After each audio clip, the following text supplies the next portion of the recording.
Thank you for the question. When I started Beautycounter, I set out with a mission of getting safer products into the hands of everyone. As I said in my testimony, I was looking at the health impacts of certain chemicals on friends and family and everyone around me. So we've always been a mission-based but for-profit entity. I think where you see discrepancy in the industry is first of all, many of the incumbents have decided to participate in cosmetic reform and applaud efforts of Congress to try to move legislation forward.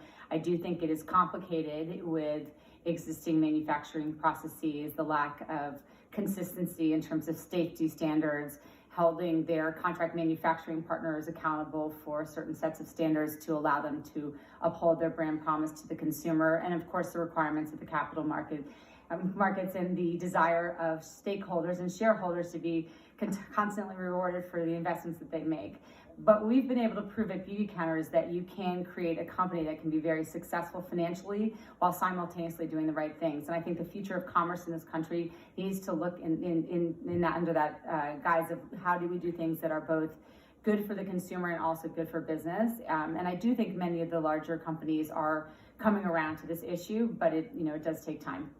Well, I think you're a great example that you can do well and do good at the same time and protect consumers. I thank you for that. I do want to talk about fragrances.